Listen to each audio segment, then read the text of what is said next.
China, talagang kumampi na tayo sa kalaban nila. Magbigay tayo ng 17 base militar sa pakiwari nila, yung EDCA sites. Talagang mainit ang ulo nila. Natatakot talaga ako habang umiinit diyan sa West Philippine Sea, may nakita ako na plano ng China na gagamitin yung hypersonic missile. Hindi naman nila iniisip na lulusob dito sa Pilipinas yung katakot-takot na army nila, mga navy nila. Hindi ganoon. Ang plano, air. At ang plano yung hypersonic missile at nakatakda na yung 25 na target nila. Kitang-kita na. Ang sabi ng US, hindi daw nila kaya labanan yung hypersonic missile. Mas lalo akong ninervyos kasi akala ko kapag missile, meron yung ibang bansa yung tinatawag na Iron Dome, hindi makapasok ng missile. Kapag hypersonic daw, kayang-kaya pumasok. Ganyan lang kadali. Durog daw. Ano bang klase yun? Kasi sa pagbabasa natin, may mga Brahmin missile na sa Batanes. Each system has 2 missile launchers, a radar and a command and control center. It will also enhance the defense capabilities of the Philippine Marine Corps Coastal Defense Regiment, and the successful completion of the deal underscores immense diplomatic and geopolitical significance for India. The nation is at the center of an impending global nuclear crisis that could result in mutually assured destruction. Yet, the present dispensation is to formulate just enough headlines instead of truly addressing the legitimate concerns of the people.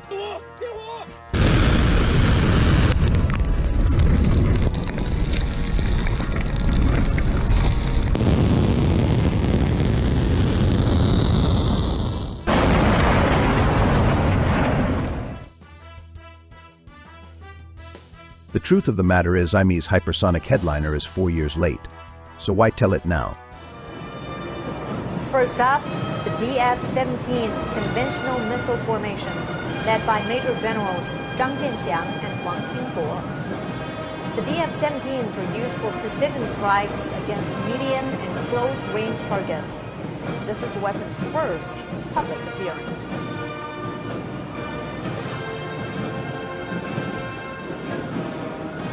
The DF-17s are used for precision strikes against medium and close-range targets.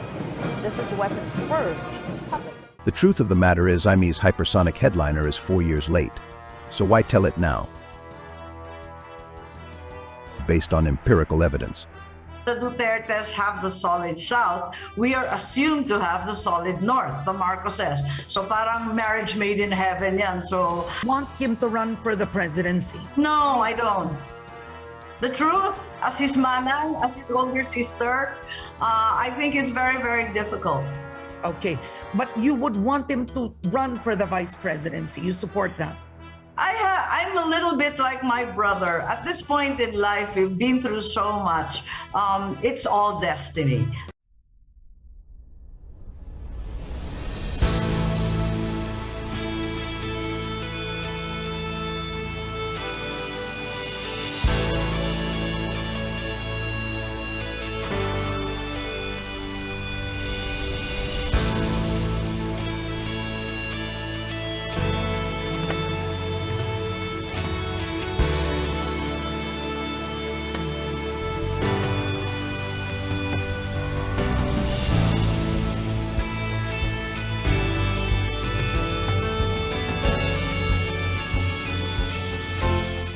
The truth of the matter is Imee is not acting solely in the interest of the people, but rather to provide an exit point or a necessary pretext for her brother's embattled administration to revert its diplomatic stance towards re-engaging with China before this year's SONA.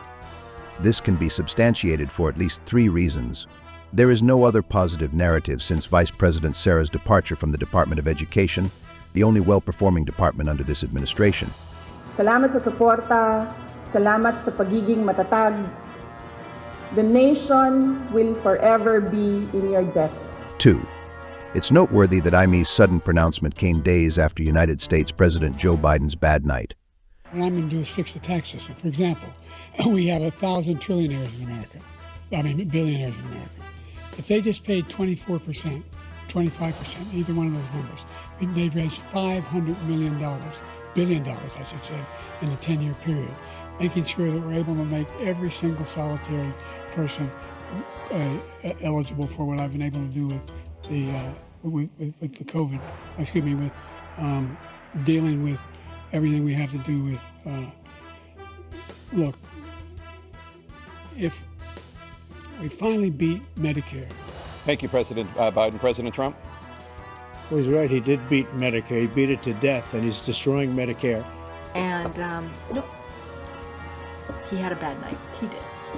And we are admitting that, owning up to that. You heard the president speak to that. Therefore, a re-engagement or a remodel with China becomes imperative. According to the DFA, both countries recognize the need to restore trust and ensure productive dialogue and interaction, noting recent incidents in the South China Sea. However, these reasons alone are insufficient to impress the entire population, who are now suffering from massive inflations ever since Marcos Jr. took power in 2022. Ang pangarap nyo ay pangarap ko. At sa pangarap na maging mas masinang.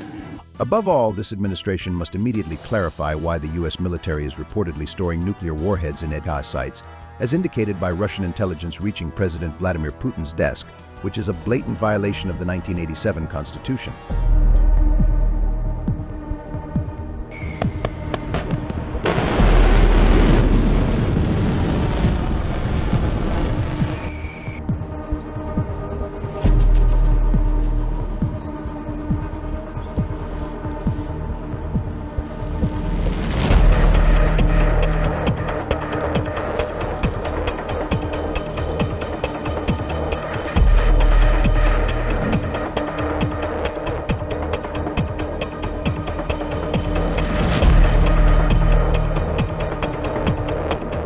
Сегодня известно, что США не только производят эти ракетные системы, но уже привозили их в Европу на учения, в Данию. И вот совсем недавно было объявлено, что они находятся на Филиппинах. Неизвестно при этом, вывезли они оттуда эти ракеты или нет.